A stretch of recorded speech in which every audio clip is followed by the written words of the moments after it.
Alors, ChatGPT va-t-il remplacer les profs et rend-il les ados totalement idiots? Bonne question ou pas? Est-ce que c'est en ces termes-là qu'il faut se poser d'abord le débat, Stéphane? Et du coup, je fais appel à ta casquette de directeur de Ionis X et tes casquettes en école d'ingé notamment. Oui. Alors, c'est une bonne question. Non, mais je trouve que c'est vain d'interdire déjà, parce que comment interdire?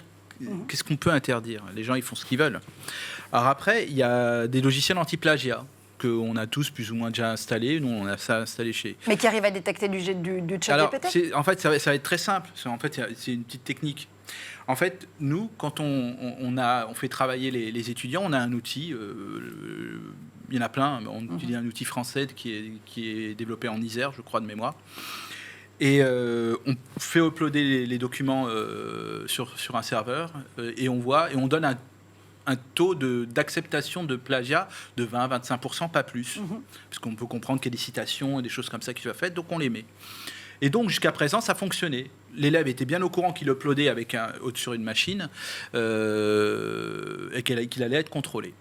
Il se trouve que c'est relativement simple, parce que s'ils vont tous sur ChatGPT, faites 2 fois ou 3 fois à 2 jours d'intervalle, posez la même question, vous allez voir le même texte. S'il y a trop de textes qui se ressemblent entre étudiants, donc on va dire qu'ils ont copié entre eux, et ils ont copié sur ChatGPT, donc c'est relativement simple, entre guillemets, à détecter.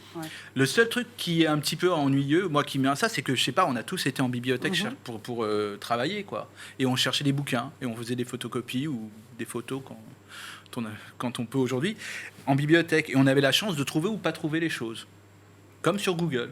On tapait, on trouve ou on trouve pas les choses. Là, on trouve a priori tout, même avec des erreurs. Donc c'est ça, c'est qu'en gros, comment on va faire en sorte que les étudiants continuent de travailler, tout simplement. C'est tout, c'est la seule chose. Et comment on a... Et c'est pour ça que je trouve ça très intéressant et pour ça que je trouve que l'IA ne détruira pas les choses, c'est le rôle du professeur. De travailler. Donc si le prof, il est intéressant et donne envie d'apprendre et de chercher, il n'y aura aucun problème. Si le prof copie un énoncé qu'il a lui-même récupéré d'Internet ou je ne sais quoi. Voilà, c'est dans sa créativité, dans son animation, et c'est un peu le mot d'ordre qu'on essaie de faire passer. Voilà.